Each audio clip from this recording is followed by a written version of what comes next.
Welcome to the SMB Report, the podcast on business, politics, and the economy. I'm Kirk LaPointe. My guest today, I think, is the perfect summertime guest, founding artistic director of the highly respected Shakespearean festival most every British Columbian knows about, Bard on the Beach.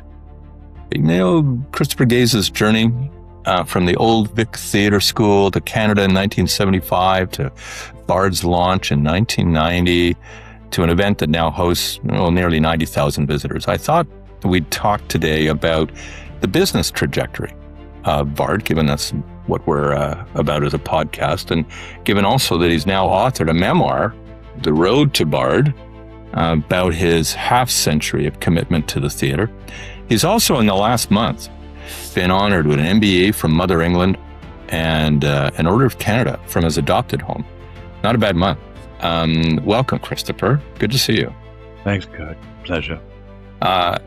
For a small business owner who might be listening to this, I want to find out about what you think are the most transferable lessons as we set our conversation going here, whether it's persistence or customer experience or community loyalty or financial caution or courage, those kinds of things. What kind of sticks with you as the thing that you believe is the transferable lesson here for Bard? I think that little list you made is a pretty good start, Kirk. I think for me, just the belief that I'd had enough experience, 17 years as a professional actor in 1989, 1990, in the creation of Bard, to know or to think I knew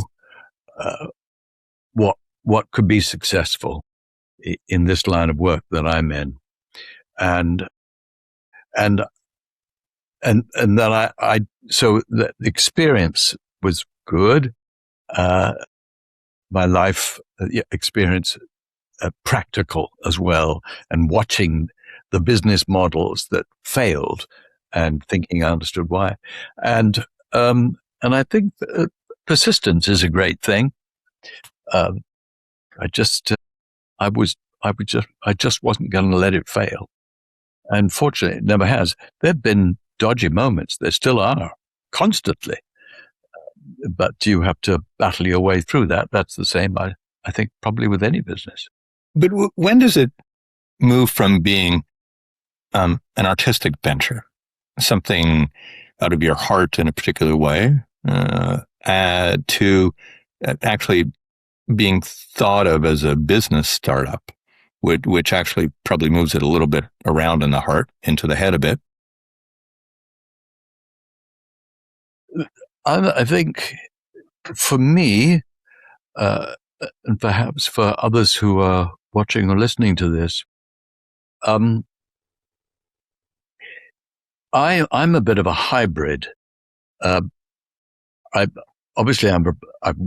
certainly was and still am sometimes a professional actor.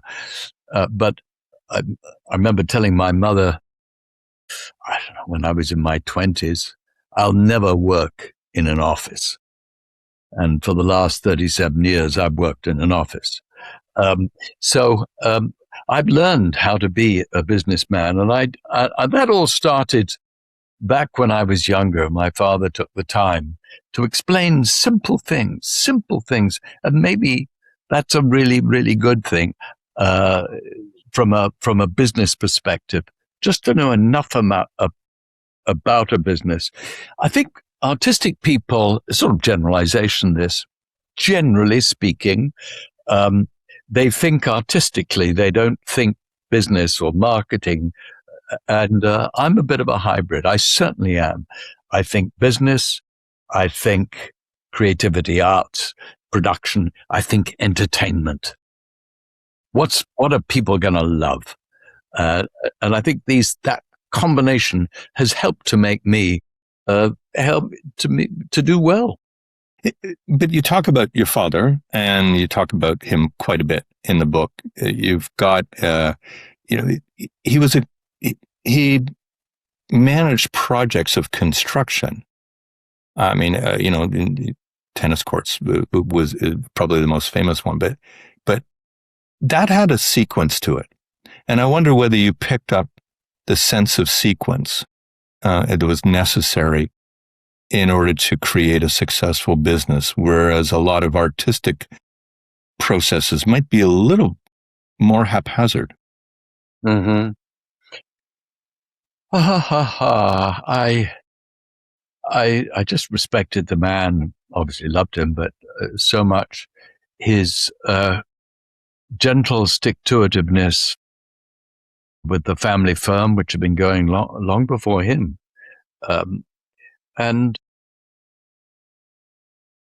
I just admired him and listened to him so much when he would talk about what he felt could work and wouldn't work on every level, in every level of business, why businesses weren't successful, what they lacked.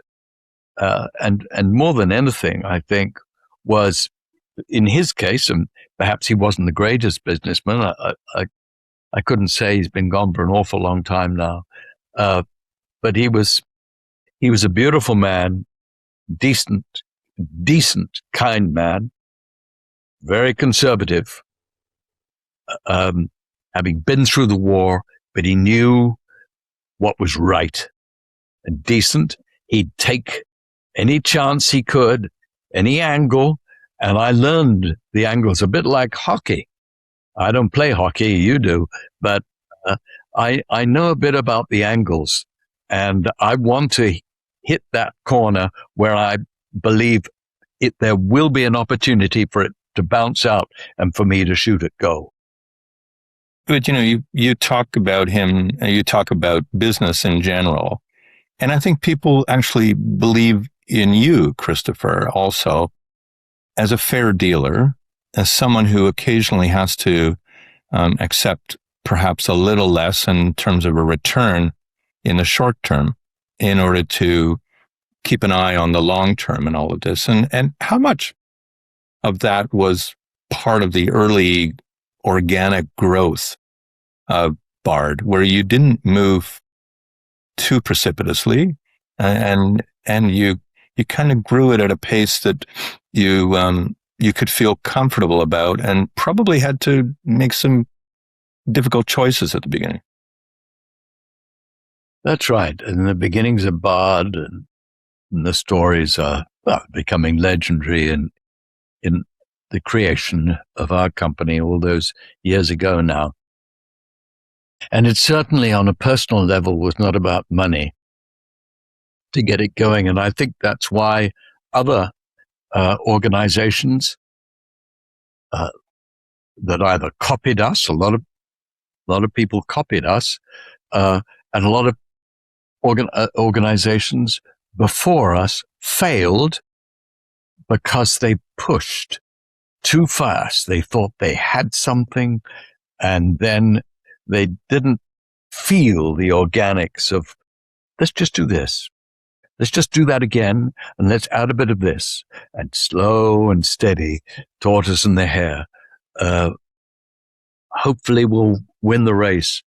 And in those early years, there were concessions that we had to make, certainly I had to make. But thank goodness we made them. And maybe, I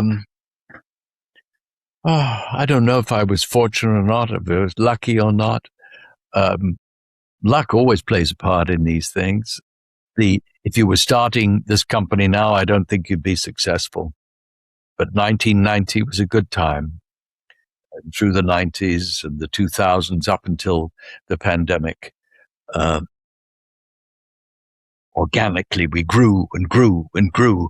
And I was able to stand back as someone who was very involved in the business area and let others who knew so much more than I did take control. So your answer there just produced about another 3 questions for me. So let me go in sequence. So first of all, what was the luck? I think it was sensible, and the idea of Bard was, I say stolen, it was recognized by the Stratford Festival that started in 1953 in a tent, now the biggest theatre festival in North America, if not the world. The Edmonton Shakespeare Festival that I was an actor in 1980, tented, open-ended, but not so much to look at like there would be in Vancouver. The 1983 Vancouver Shakespeare Festival, closed, tent, failed like the Edmonton one in its second season for all the reasons I've just talked about. The good luck was being able to get enough money together in that first year, $35,000, and raise the back of the tent to show the backdrop of the park, the sea, the mountains, and the sun going down. That wasn't such good luck, I guess, as experience.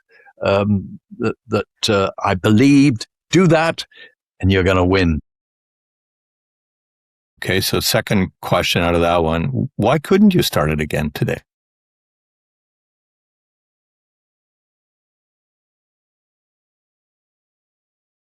I think, of course, I would, if it was me, would expect so much more. I think I was able to bring something. I'm going to talk a bit about sea gaze, egotistically perhaps. I'd had influences in my life back in previous to 1989, 1990. The influences of great theatre people that I admired enormously, and that really helped me as a senior person with that. Well, I wasn't a senior, but a senior professionally, to be able to gather that group of people, and I directed the first show back in 1990, and make something of it. It was very much a pro-am show. It was not a polished, fine thing, but it had a spirit to it. Now, could all that? Yes, maybe it could happen again, but why they'd failed before? Because people wanted too much. I did not ask for too much. People didn't get paid. People shared in the excess revenues that were made, but they'd worked for months and months on this thing. People can't afford to do that anymore. It costs too much to live here. And so it would be a struggle to create another Bard now. All things are possible, perhaps.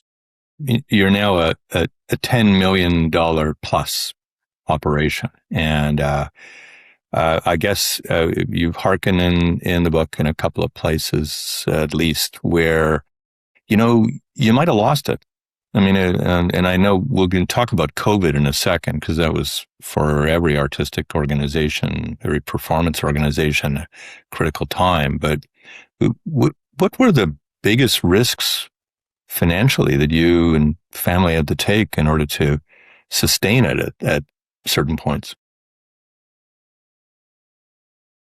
Well, it's when you are involved in my level, an organization like this, and my colleagues from days gone by, different now, days gone by, it's a kind of all or nothing venture.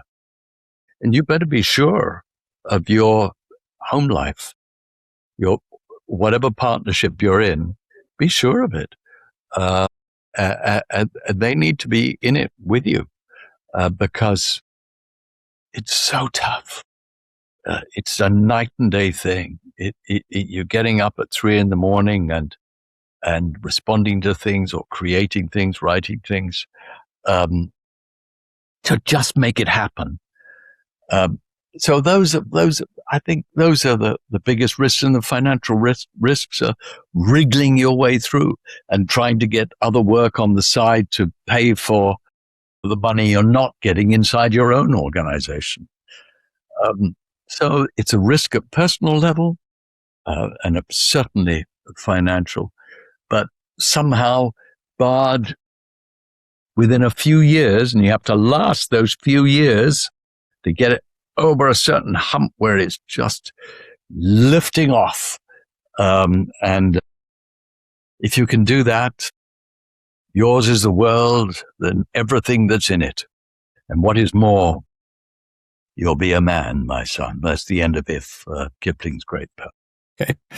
I feel like I'm going to lapse. Okay, have you lapse at times into some lines from the Bard. It's only a matter of time again before you do another one. Now, okay, COVID.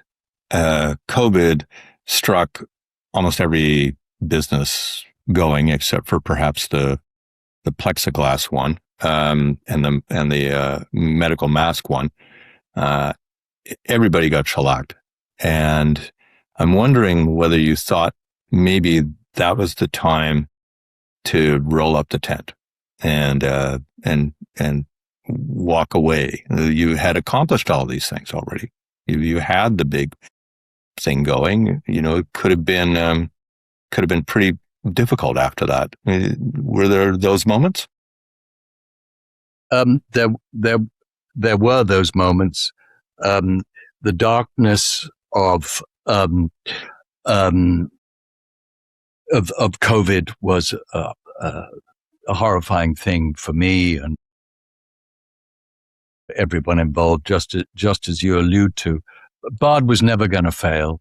The people I worked with, Claire Sakaki, the executive director, is the most extraordinary person, named the finest arts administrator of the year last year.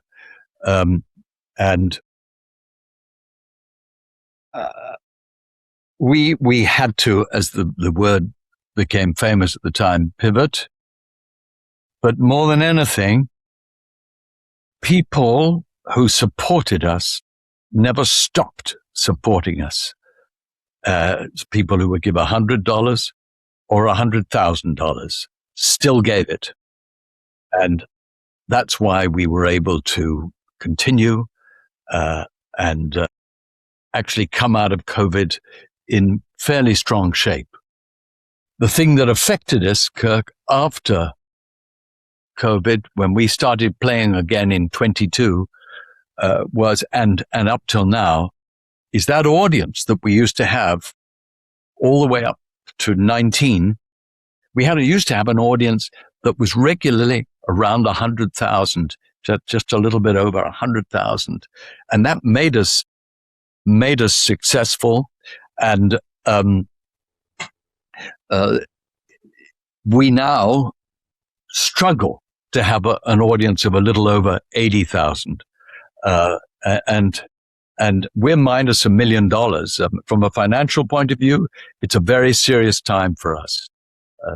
I and my colleagues have to go out and find that money every year, or a portion of it, bridging funds to get us through so we can carry on. It's a serious time for us. We're doing way better than most. Bard is a phenomenon in itself, but nevertheless, that's a big number, $1 million every year that we're not getting now that we used to get. I've thought a lot about this because, of course, in my media business world, of course, it's never been really the same either. And we've obviously had technology that's intersected with us that's made life even more difficult, AI in particular, I would argue. But I wonder whether that is one of the sleeping economic giants of our time, which is that a lot of businesses appeared to have been supported during COVID pretty well by government and taxpayers, I guess, but afterward never really came fully out of it. And there was no continuum, no predictable trajectory any longer and all of that. And I wonder whether that's in the arts community with your colleagues and other organizations that administer this have found that really there's been almost a permanent reset on what the market is for performance. Yes. And I think that's mixed up in all kinds of things. I mean, I'll cite a simple example. During those bleak couple of years, you and I and everybody else started to find other ways of conducting our lives in the in our spare time or in the evenings when we weren't at work. Some of us got too scared to join big groups of people, which Bard is, albeit in an indoor-outdoor fresh air experience, which is one of the reasons I think we've recovered reasonably well. But I think the thing that we learned, and I did, was to sit down, as opposed to the old days of watching Cheers and other things on television and commercials and all stuff, even though you might put them on mute or whatever you do with commercials. We suddenly saw all this streaming, and there's such endless entertainment at home that you just pay $15, $17 a month for. And so that's a huge thing, I think, for us to compete with now. That you look for people who have experienced or want to experience enlightenment, to be taken out of themselves alive, and to breathe the same air as a performer who is doing something, telling a story, and it's happening live before you. And people that like that kind of thing like it a lot. And we yearn. Some audiences we've lost forever. There's no point trying to run after them and go and get them. They've either aged out or they're just not going to come. So we have to find a lot more people, younger people, who the theatrical experience, not just Bard, but all other theatre companies, of course, and opera and symphony and all the other things, art galleries and everything that's, as you say, is saying, gosh, things are harder now. And the government, of course, arts grants have certainly not increased, not with all the other challenges that governments face in a funding point of view. Yeah. I mean, I'm still on the opera board.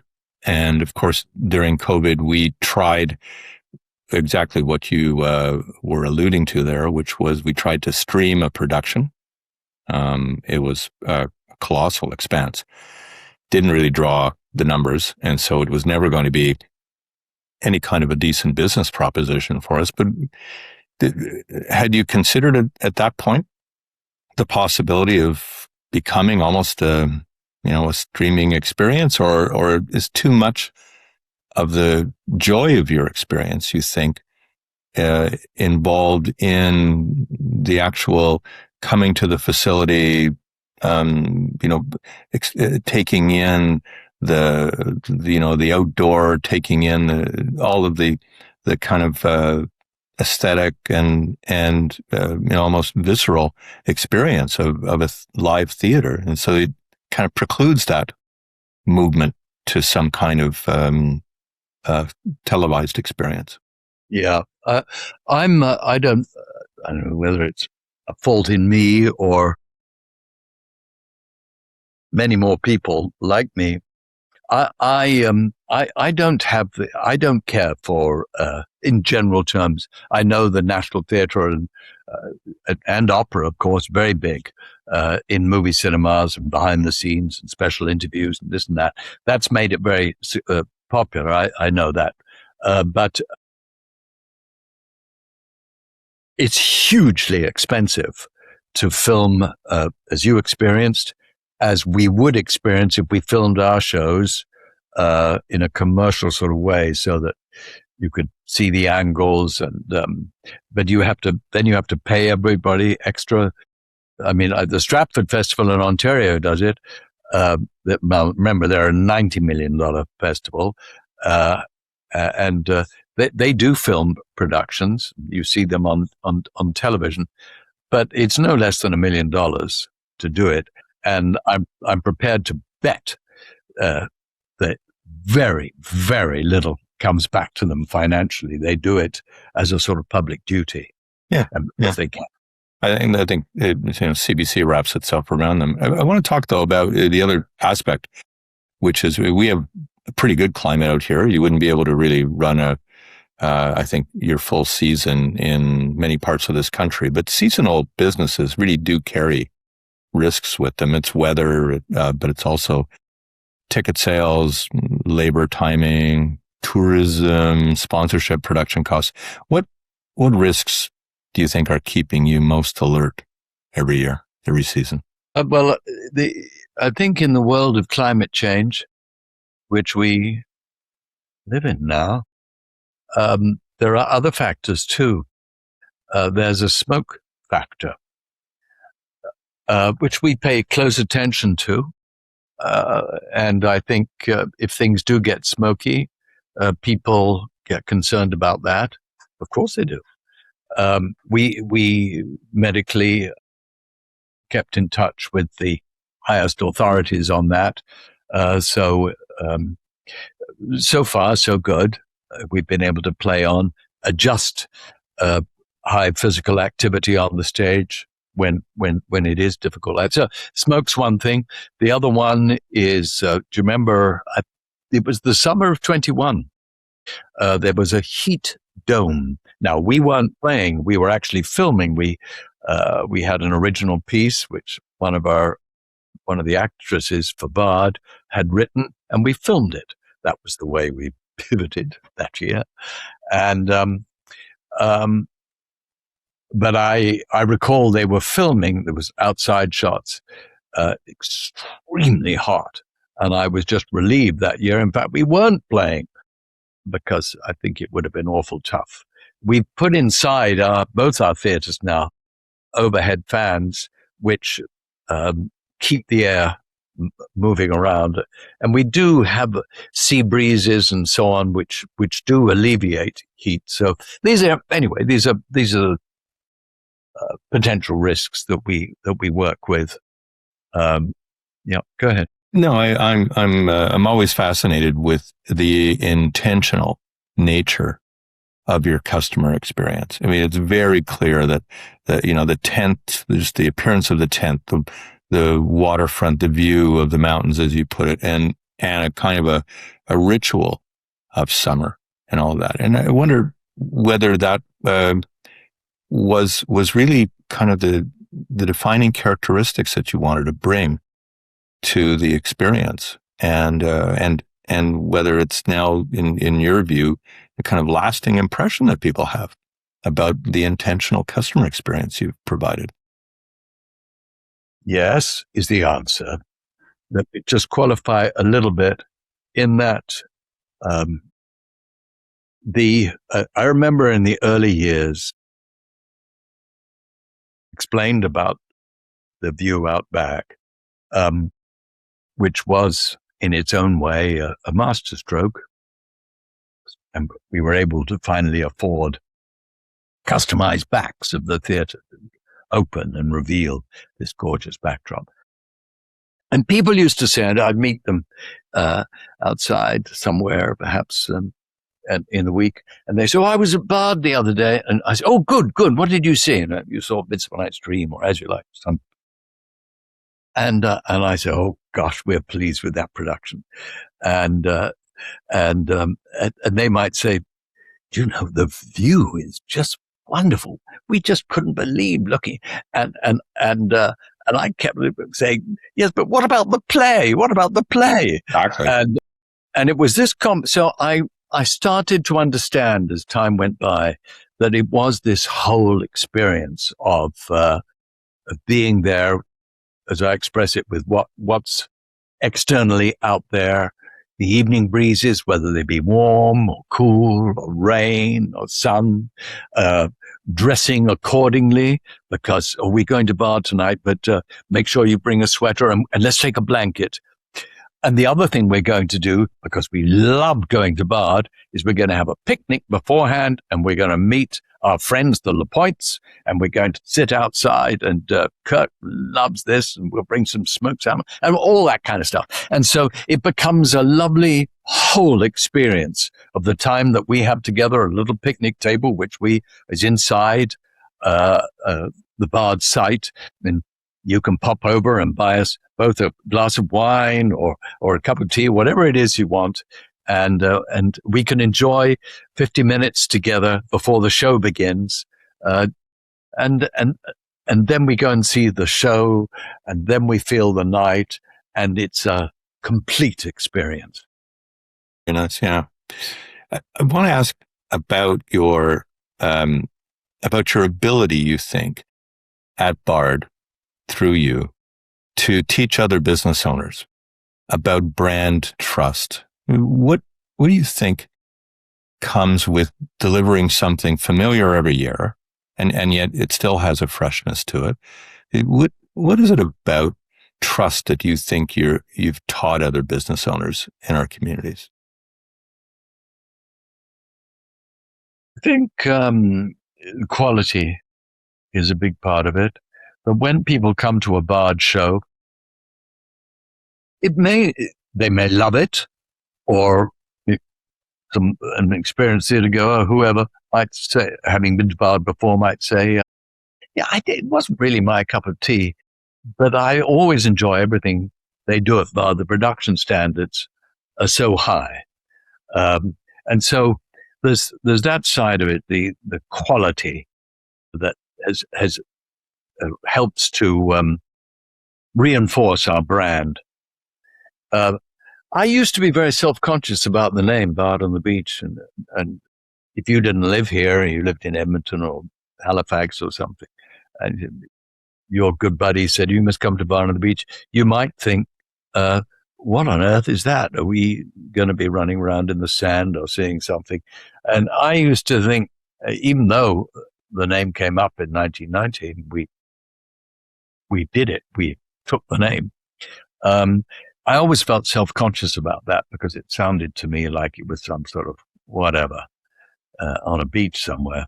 But I also think it's our fortune. Anyway, so that's what's in a name. That's a good one.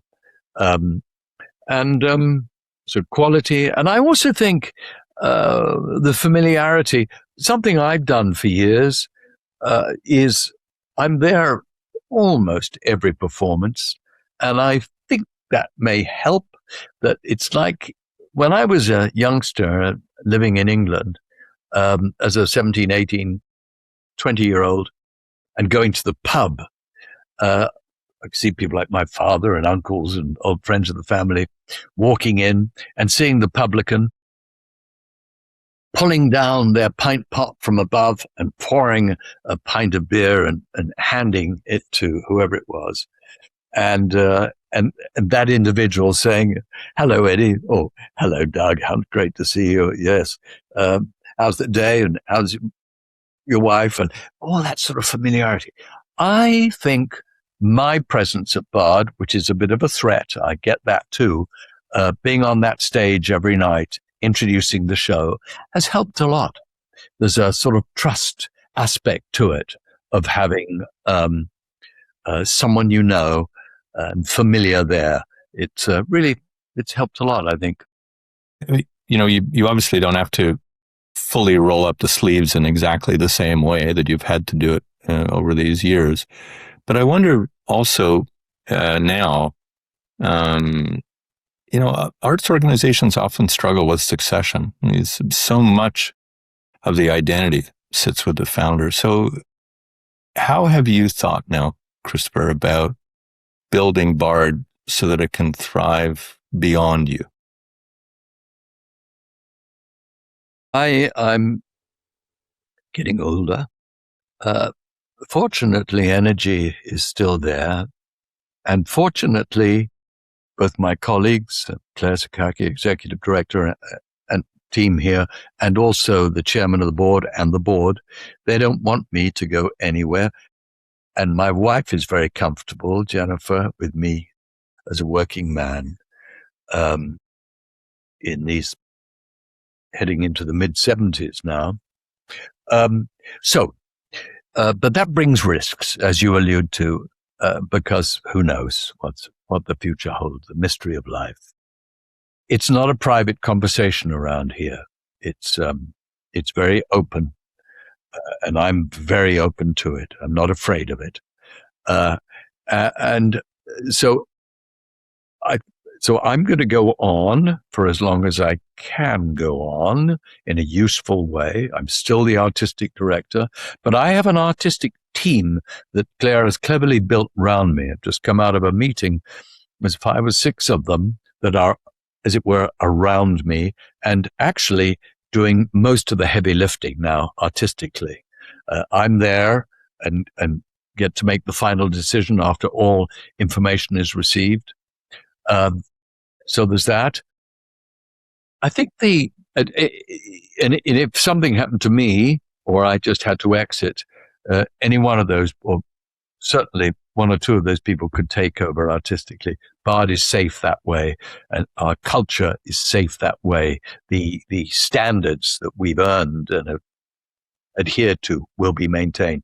Where Bard is at risk is financially, because I'm very, very well connected. I mean, it's not something that I've searched out, and I don't opportunistically wander about trying to get people's cards or emails and contact all sorts of people for financial support when I don't even know them. It's all built on relationships, and I've been able to build that across the wider business community over a long, long time. So if that's not there anymore, that's a threat to Bard. So right now we are raising the extra money in a endowment foundation to be able to actually push in that $1 million I talked about that can be taken from a foundation every year. So that is all going on right now, and I'm working diligently with senior fundraisers, both externally and internally, to get that job done, raise a good 20 or 25 million into an endowment. Okay, so let's try to close off here with a couple of questions. So so you've written a book, and so you conquered that part of it.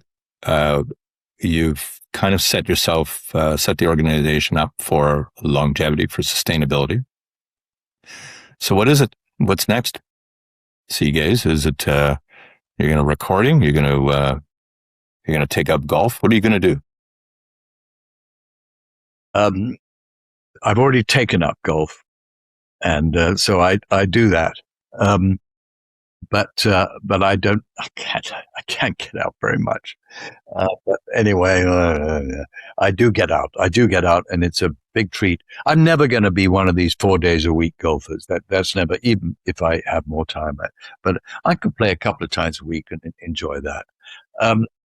It worries me a bit, actually, Kirk, because I do need to find things to do.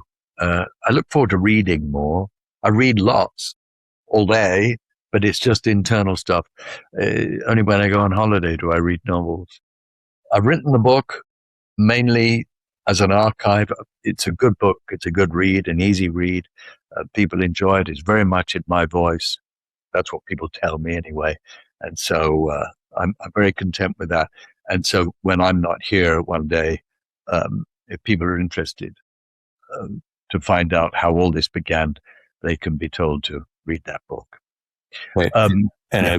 I've never asked you this, but I want to know, who is the best living actor today, Christopher?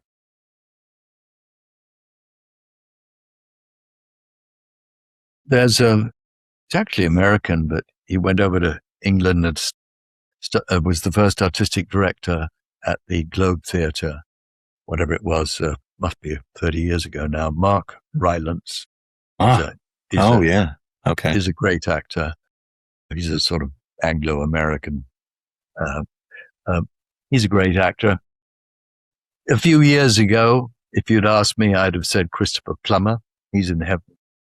He was a great actor. And again, going backwards, Peter O'Toole, I adored him.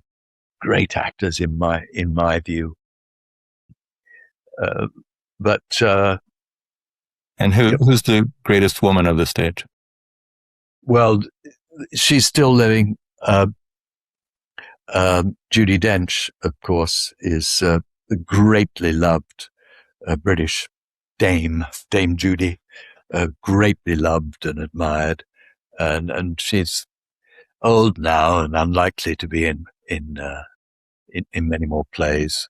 But there there are so many. The world is rich with fine actors, many of them Canadian, of course American, and the great British school of performers. Anyone that watches BritBox, and we certainly do, for real quality, good old-fashioned murder stories and that kind of thing, sees all these extraordinary actors that you've never heard of, but they maintain a high quality over there with great training.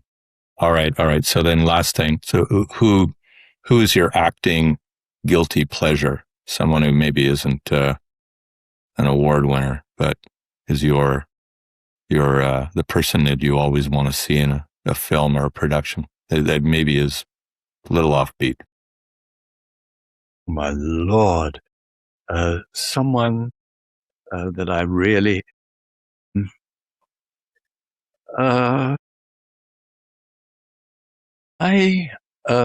who is that actor? And he recovered himself so marvelously. He played Charlie Chaplin, then went badly off the rails. Yes, of course. And then he wound up being Iron Man, or a Marvel character. I just marveled at him. Why can I not remember his name, Christopher? I will find it. I know. His courage to come back after extremely bad behavior, just outrageous, really. But he recovered himself. Fortunately, I've never been one of those people. I used to think at the beginning of my career, the influences I had from people like Douglas Campbell, drinking before a performance. I thought, well, that's how you become a great actor. You go on half cut. After about 2 weeks, I realized, for me, that was not at all a good idea. Of course, nobody does that anymore. You get fired. All right. So here's what I'm doing, Christopher, and I'm only doing this as in order to make sure that we're going to get this right. All right. So I'm asking ChatGPT. I'm sorry. I'm so sorry to have to do this. All right. Let's see. And the actor, let's see here. It's going to tell us this in a second. Robert Downey Jr. Robert Downey Jr. Yeah, that's the actor. Yeah. I had a Robert in there, but I couldn't figure out the Downey part. This is anyway. It was an odd cat, but his Chaplin portrayal is incredible. Outstanding. Correctly won the Oscar for that. Listen, we could talk for several hours, but I know you actually have to work, and I'm just doing a podcast here. So I really thank you from my heart for the time today and for the contribution that you've made in our community to make it a much better place, Christopher. Thank you again. Thank you, Kirk. Bless you. Thank you. And that's our podcast this week. Thanks a lot for watching the SMB Report. Make sure to subscribe to us on YouTube, on Apple Music, and on Spotify. I'm Kirk LaPointe. We'll see you again.